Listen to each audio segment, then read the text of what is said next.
여러분, 안녕하셨습니까? 지난 시간에 에, 다른 복음을 쫓지 말라, 그런 악을 행하지 말라고 말씀을 드린 바 있죠. 그런데 에, 우리가 좀 놓친 바가 있습니다. 다른 복음을 전하는 자, 거기에 대해서는 살펴보지 않았어요. 그래서 오늘은 그냥 간단하게 살펴보고 그리고 11절부터 또 진행해서 오늘 1장을 마치겠습니다. 이렇게 복음을 변질된 복음을 그 전하는 자는 과연 누구냐? 보통 사람들입니다. 그들이 자기를 드러내려고 하는 거예요. 그런데 그 속에는 한 영이 역사하는 거예요. 그들도 그들 자신을 아마 느끼지 못할 수도 있습니다. 그들의 행위가 게 아니라 그들 속에 있는 악한 영을 여러분들이 가릴 수 있어야 되는 것입니다. 여러분, 사람이 사람이라도 다 사람입니까? 그렇지 않죠. 그 속에 어떤 것을 담고 있느냐가 참 사람이냐 아니냐 하는 것을 판가름하는 것처럼 우리들 또한 우리 안에 세상적인 욕망과 세상적인 정욕으로 가득 차 있다면 크리스찬이 아니죠. 그래서 하나님께서는 너희가 나를 따라오거든 어떻게 하라 그래요? 자기를 부인하라. 그리고 자기 십자가를 지고 나를 따르라 했지 않습니까? 그래서 자기를 부인한다는 건 뭐죠? 자기의 관념, 자기의 사상, 자기의 틀을 깨뜨리라는 겁니다. 자기 십자가를 지고 오라는 건 뭡니까? 자기의 죄성입니다. 자기의 죄성을 인식하는 것. 그걸 자기가 예수님을 쫓아가면서 그것들을 하나씩 둘씩 내려놓는 것입니다. 그게 바로 광야입니다. 이렇게 광야 생활을, 광야 교회는 우리의 나쁜 악을 깨닫고 버리는데 목적이 있는 것입니다.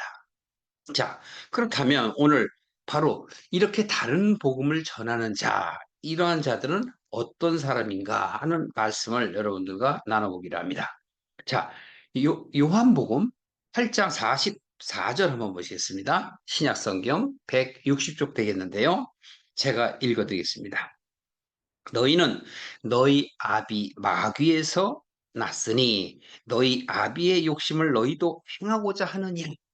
예, 아비가 마귀이기 때문에 마귀가 하는 일들을 행한다라는 거예요. 그것을 자기 마음속에서부터 하게끔 되어 있다는 거죠. 아비의 욕심을 너희도 행하고자 하느니라. 저는 처음부터 살인한 자요. 진리가 그 속에 없으므로 진리에 서지 못하고 거짓말 할 때마다 자기의 것으로 말하나니 이는 저가 거짓말장이요 거짓의 아비가 되었습니다. 바로 이게 거짓 아비가 그 속에 있기 때문에 그래요. 근데 이 거짓 아비를 바로 44절에는 마귀다 이렇게 얘기합니다. 마귀를 또 다른 말로 말하면 사단이라고 표현할 수도 있는 것입니다. 그래서 45절에 보세요. 조금 이어서 47절까지 보겠습니다. 내가 진리를 말함으로 너희가 나를 믿지 아니하는도다. 이 사도 바울 같은 마음이죠. 너희 중에 누가 나를 죄로 책잡겠느냐? 내가 진리로 말하며 어찌하여 나를 믿지 않느냐? 하나님께 속한 자는 하나님의 말씀을 듣나니 너희가 듣지 아니하면 하나님께 속하지 아니하였습니다. 그러니까 세상에 속한 자, 하늘에 속한 자가 다른 거예요. 그래서 성경에서 보면은 하늘과 땅에 대한 얘기가 굉장히 많이 나옵니다. 창세기 1장 1절부터 하나님께서 천지를 창조하십니다. 그렇게 얘기했더니 많은 사람들은 바깥에 우주를 창조하신 걸로 이야기를 하세요. 영적인 의미는 바로 하늘을 쫓는 마음, 또 땅을 쫓는 마음, 세상을 쫓는 마음, 하나님을 쫓는 마음, 그것을 선과 악의 마음을 얘기할 수가 있는 거예요. 우리는 이렇게 보여지는 글로만 봐서는 하나님의 뜻을 제대로 알 수가 없는 것입니다.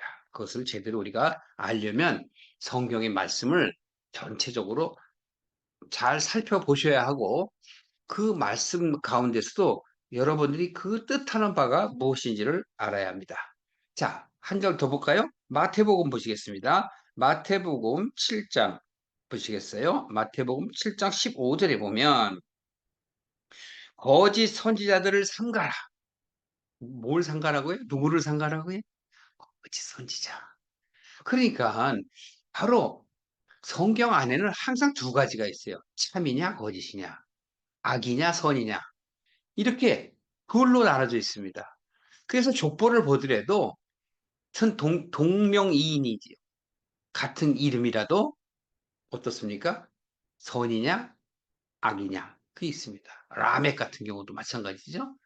그러니까 성경을 보면 여러분들이 에녹이라든가 그렇게 여러 가지 그 사람 이름조차도 잘못 보면 오해를 할 수가 있어요. 그래서 성경을 통전적으로 전체를 보시고 나서야 성경에서 이야기하는 그 내용들을 잘 간파할 수 있는 것입니다. 15절에 선지자를 삼가라. 근데 어떤 선지자? 거짓 선지자. 이는 양의 옷을 입고 너희에게 나오노니 속에는 노략질하는 뭐라? 일이라. 그러니까 양의 탈을 쓴 일이란 말이에요. 예수님께서는 바로 이렇게 거짓 선지자들이 우리 주변에 있음을 말씀을 하시는 거예요.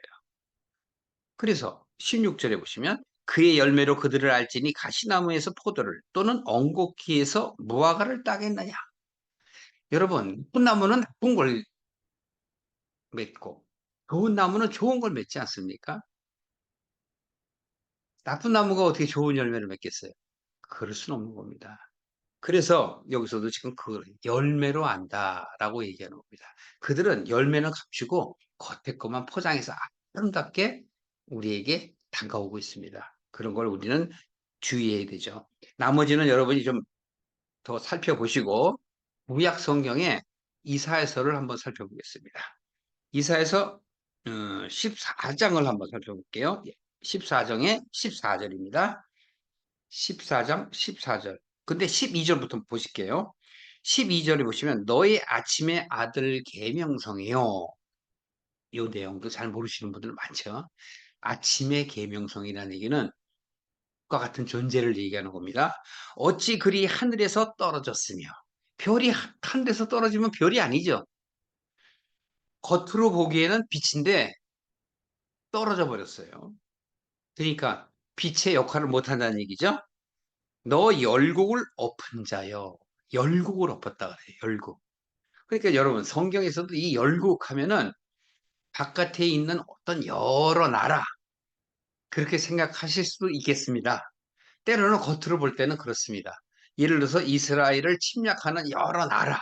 그러면 우리가 구약의 후반부에 가면 분단 왕국이 있고 분단 왕국이 결국은 북이스라엘과 남유다로 바뀌죠.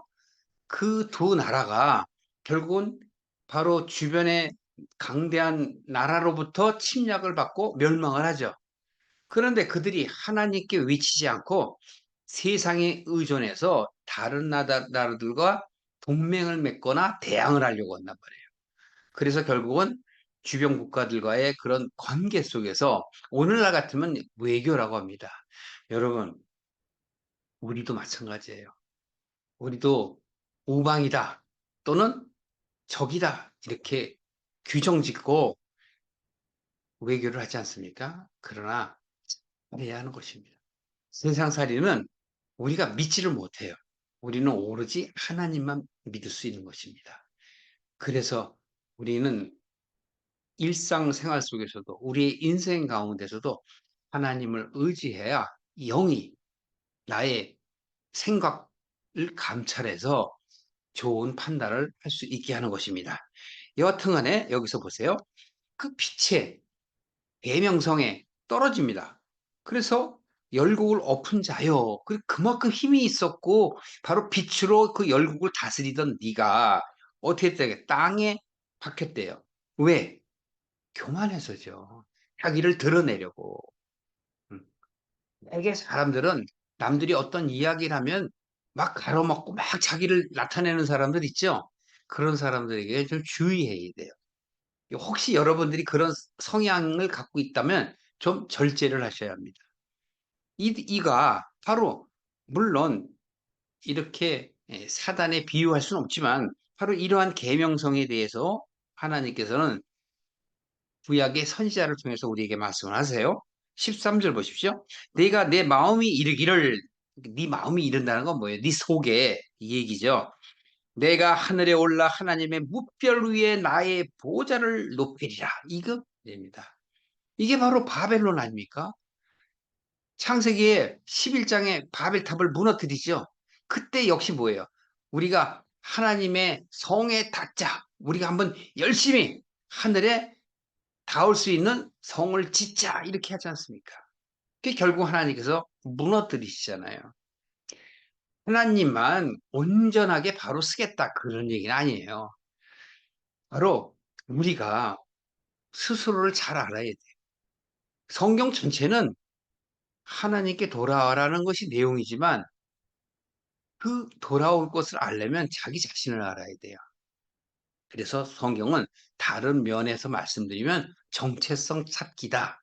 내가 누구인지를 아는 것, 그리고 내 인생을 어떻게 살아가야 되는 것, 내 인생은 나의 것이 아니라 하나님의 것인 것을 깨닫는 것, 그것 또한 중요한 것이죠. 14절 보세요. 13절 마지막에 들봤죠? 이렇게 얘기합니다. 내가 하늘 위에 올라가 뭇별 위에 나의 보호자를 높이고 내가 꼭지페 산 위에 좌정하리라. 하나님 자리 지가 않겠다는 얘기예요. 또 가장 높은 구름에 올라 가장 높은 구름 이렇게 높은 자와 백일이라 이렇게 얘기합니다. 바로 이러한 사람들. 바로 뒤에 15절 얘기하잖아요. 이게 하나님께서 말씀하시는 거야. 그러나 이제 네가 음부 곧 구덩이의 맨 밑에 빠지우리라. 네. 바로 이렇게 잘못된 복음을, 변질된 복음을, 다른 복음을 전하는 자는 결국은 어떻게 돼요? 멸망에 이르는 것입니다.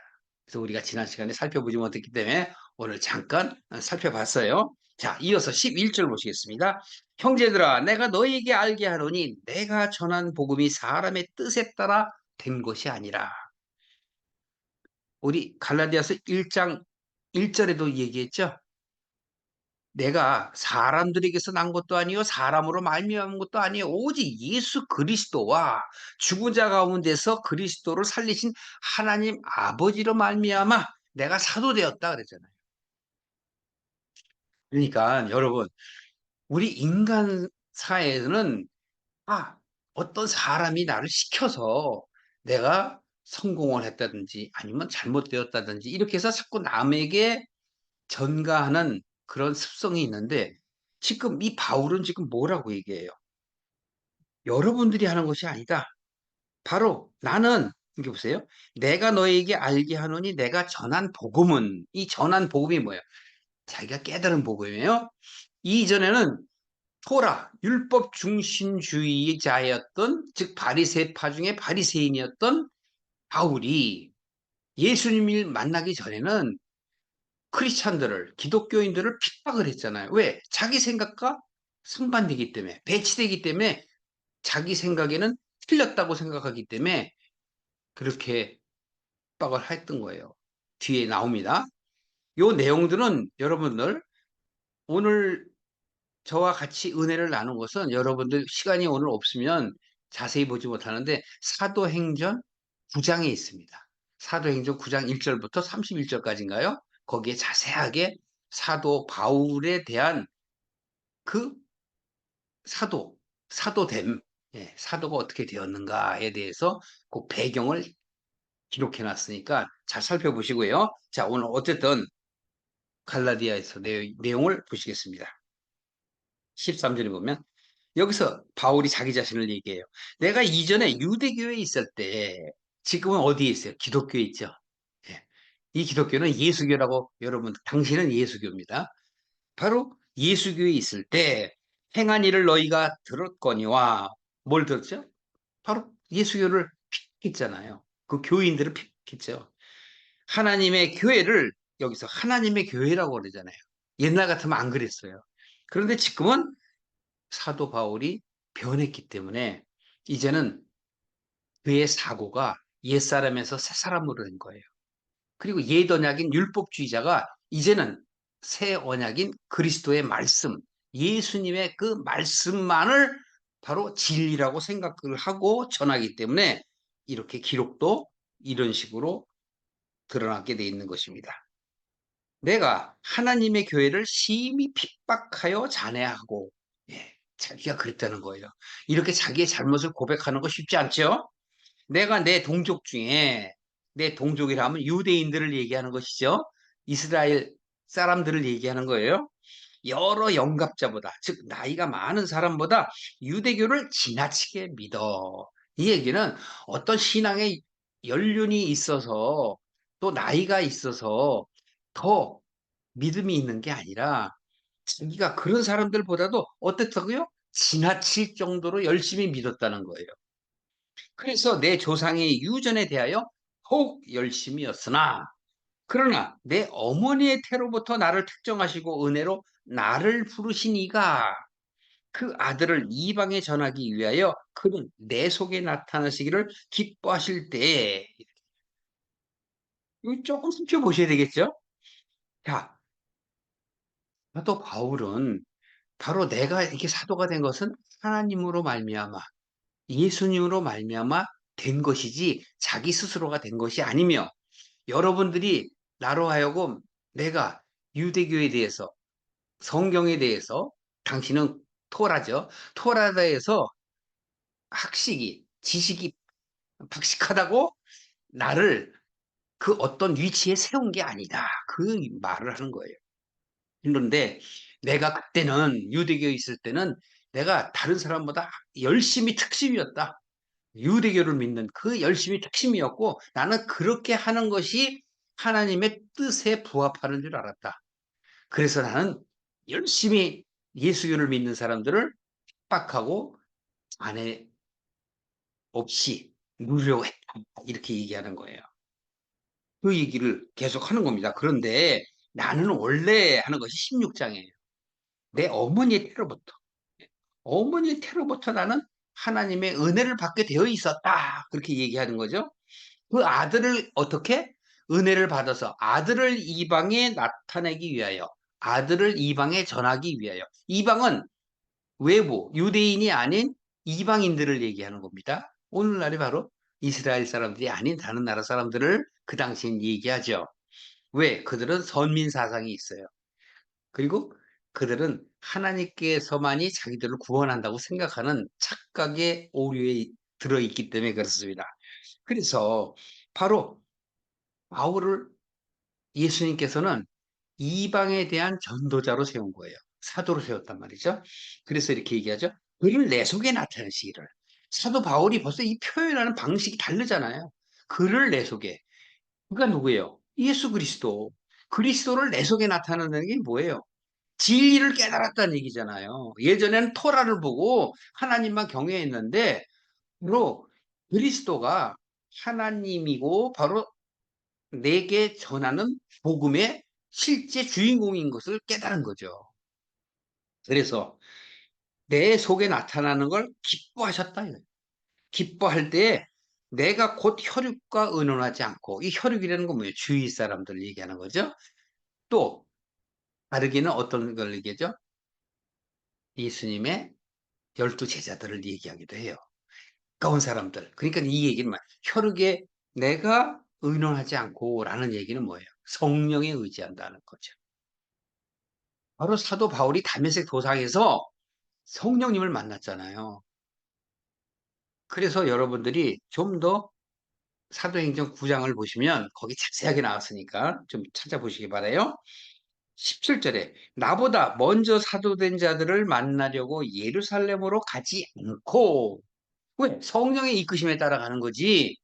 내가 바로 하나님의, 예수님의 명령하신 이방에 복음을 전거하라 하는 사도가 되었다고 그래서 그들과 어깨를 견주고 사도됨의 그 뭐라 그러죠? 정통성을 나타내고 그런 인간적인 마음이 전혀 없었다. 그래서 바로 예루살렘에 가지 않았다라는 거예요. 그리고 어디로 가요? 오직 아라비아로 갔다. 아라비아는 사막을 얘기하는 거예요. 그러니까 예수님도 사역하시기 전에 어디로 가시죠? 광야로 가시잖아요. 그것처럼 사도 바울도 육적으로 무엇을 하라 해서 자기를 드러내려는 그러한 마음이 없고, 자기는 유대교에도 열심이었지만 예수님을 만난 이유도 열심을이었다. 그러니까 열심이라는 게 뭐예요? 자기를 드러내는 게 아니라 자기는 죽고, 즉 자기를 부인하고 오직 예수 그리스도만, 그래서 그 그리스도가 내 안에 들어온 것을 기쁨으로 받아들였다는 얘기를 하는 것이죠. 그래서 아라비아에 갔다가 다시 다메섹에 돌아왔노라 이렇게 얘기해요. 이 얘기는 뭐냐면 사도행전을 보시면 무슨 얘기냐면 사도 바울이 다메섹에서 주님의 말씀을 연구를 했었어요. 근데 여기서 아라비아에 간 거는 정확하게 나와 있지만 약 3년 정도 걸렸다고 성경을 전체적으로 보면 판단할 수 있습니다. 그래서 여기 바로 뒤에 그 말이 나와요. 18절 보시겠습니다. 그 후에 3년 만에 내가 게바를 신방하려고, 게바는 베드로죠. 근데 베드로를 여기서는 게바라고 표현한 이유가 있어요. 게바가 베드로의 뭐죠? 안석이라는 뜻이에요, 게바는. 그러니까 원래 베드로의 이름은 시몬이죠. 그런데 하나님께서는 그 시몬을 뭐라고 부르셨죠? 게바로 부르는 거예요. 그 게바를 우리말로 요새말로 바꾸면 베드로란 말입니다. 그 게바는 반석이에요. 반석은 하나님의 말씀을 세운다라는 뜻이 있는 것이에요. 그래서 내가 게바를 신방하러라는 표현은 바로 뭐냐면 베드로가 예수님의 그 이름 바꿈을 받은 것처럼, 다시 말하면 은혜예요, 은혜. 은혜를 받은 것처럼 또한 은혜를 받았다라는 걸 얘기하는 거예요.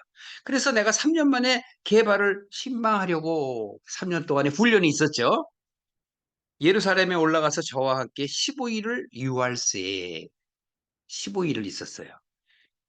주의 형제 야고보 외에 다른 사도를 보지 못했노라. 다른 사도들은 보지 못했어요. 그래서 20절에 보시면 보라 내가 너희에게 쓰는 것은 하나님 앞에서 거짓말이 아니로다. 지금 누구한테 보내는 거예요? 갈라디아 교회잖아요.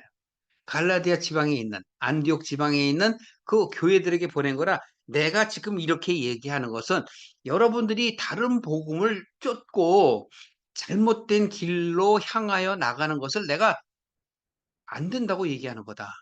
그래서 바로 뭐라 그랬죠? 귀납법적으로 안 돼라고 잘라서 얘기한 것이고, 저주를 받을지어다라고 내가 얘기한 것은 바로 무엇을 얘기하는 거예요? 내가 참된 하나님이 내 안에 있었다. 그렇기 때문에 나는 절대로 결코 거짓말하지 않는다. 그래서 우리 아까 거짓 사도를 본 겁니다. 사단과 마귀와 바로 자기를 드러내기 위한 그들의 말을 우리가 살펴본 것이죠. 그래서 여기서 20절에 내가 너에게 쓰는 거는 하나님 앞에서 거짓말하는 게 아니다 이렇게 얘기해요. 그러니까 우리 하나님 앞에는 모든 것이 다 드러나지 않습니까? 온전한 하나님의 뜻 가운데 바로 서 있는 자신의 뭘 얘기하는 거예요? 자존감, 정직함, 이런 것들이 다 표현되는 거예요. 네. 나는 여러분들에게 진심으로 대해서 내가 예전에는 마치 어떤 행위를 통해서 어떤 율법을 잘 지킴으로 인해서 할례를 함으로 인해서 하나님 나라에 가는 건 줄 알았다. 그게 신앙인으로서의 정통성이며 또 그렇게 해야만 된다라는 정법으로 알았다. 얘기하는 거예요. 그런데 예수님을 만나고 나니까 바뀌어버린 것이죠. 그래서 바로 사도 바울은 과거의 육적인 생각에서 이제는 영적인 생각을 갖고 있는 거듭남의 사람이 된 거예요. 거듭남. 예수님을 찾아온 니고데모에게 예수님이 뭐라 그래요? 거듭나야 된다 그러죠. 어떻게 거듭납니까? 다시 모태로부터 다시 태어나나요?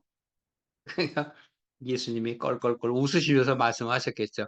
너는 바리새인의 선생님인데 어찌 그 내 말을 이해를 못하느냐 이렇게 한단 말이에요. 예. 그래서 성령과 불러서 성령과 불러서 거듭나야 된다 이렇게 얘기하신단 말이에요. 더 이상은 얘기 안 하세요. 왜? 귀가 열릴 때가 돼야 말씀을 하신단 말이에요. 근데 여러분들은 다 아시죠? 우리가 아무리 교회를 다녀도 성령님을 만나야 내 안에 확증이 생기는 거예요. 내가 무엇을 행할 때 그것이 특징이 있어야 행하듯이 바로 성령님을 만나서 체험이 있어야 특징이 생기는 거예요. 그것이 물론 오순절날 다락방처럼 막 불같이 임할 때도 있지만 어떤 사람은 조용하게, 어떤 사람은 눈물로서, 어떤 사람은 가깝게 친절함으로 포근하게, 어떤 사람은 하늘의 어떤 느낌으로, 어떤 사람은 창밖의 빛으로 각양각색의 하나님의 은혜로 나타나는 거예요. 그걸 자기만의 무슨 대단한 예, 스스로 남들에게 막 얘기할 건 아닙니다. 자기 스스로가 그런 만남이 있을 때 바로 설 수 있다는 것이죠. 그렇다고 무조건 계속하는 건 아니에요. 이신칭의 아닙니다. 한 번 믿으면 영원한 의에 이른다. 그렇지 않습니다, 여러분. 한 번 믿는다고 그래서 구원을 받는 게 아니에요. 그게 지속이 돼야죠. 발전이 돼야죠. 그렇지 않으면 왜 성경에서 자꾸 그렇게 얘기를 해요. 그리스도의 그리스도의 그 분량에 이르러 너희가 이해가 골로새서 2장 2절에 보면 너희가 그리스도를 이해하는 그 이해가 풍요로워져서 응? 예수님이 자라는 데까지 너희 또한 그리 갈지어다 그래요.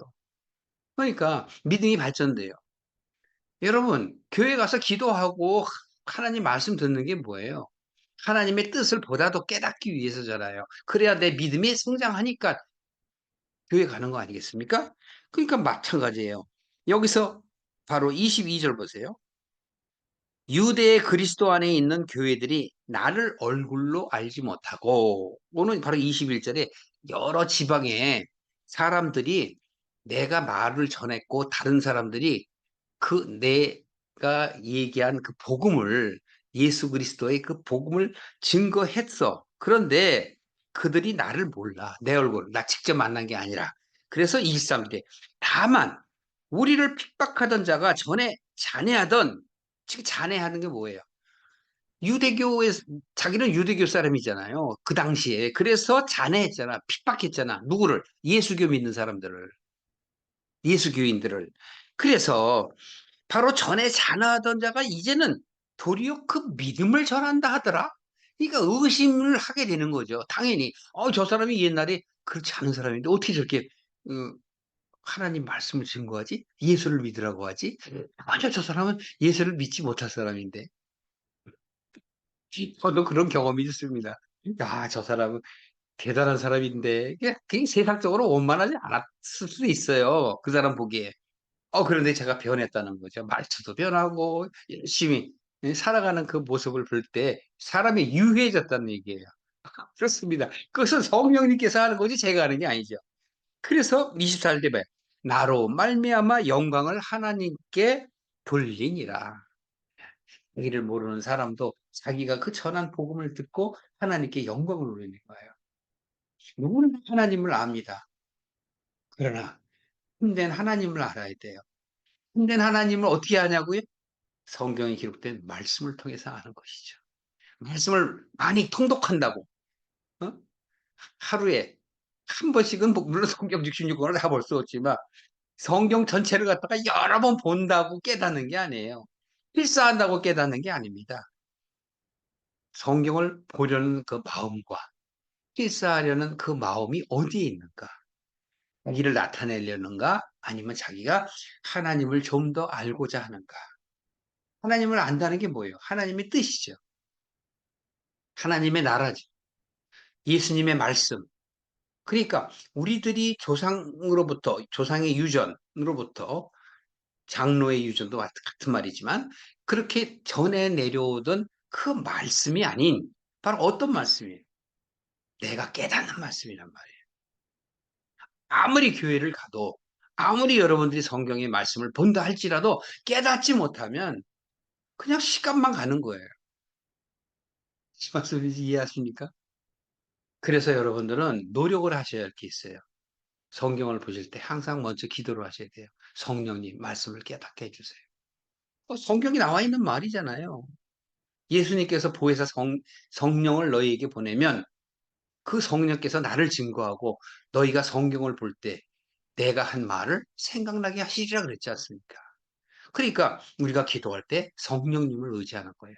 성령님 깨닫게 해주세요.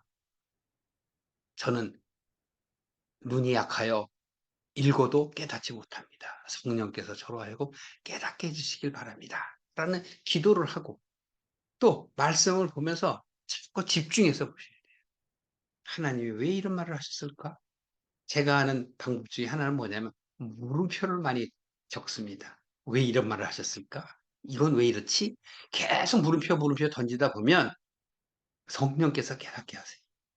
제가 여러분들에게 말씀을 증거할 때 제가 무언가를 잘 전하려고 막 준비하잖아요? 안 됩니다. 성령님만 의지하는 거예요. 성령님, 제가 성경의 말씀을 증거할 때 성령님께서 깨닫게 해주시고 생각나게 해주세요. 그럴 때 하나님의 말씀이 잘 증거됩니다. 여러분, 여러분도 오늘 우리가 갈라디아서 1장을 마치면서 사도 바울의 그 마음을, 그 열정을 여러분들에게 전해드리고 싶었어요. 그리고 그 마음은 바로 옛 마음이 아니라 새 마음으로 변한 것이죠. 율법에서 복음으로, 거짓에서 참으로, 옛것에서 새 것으로.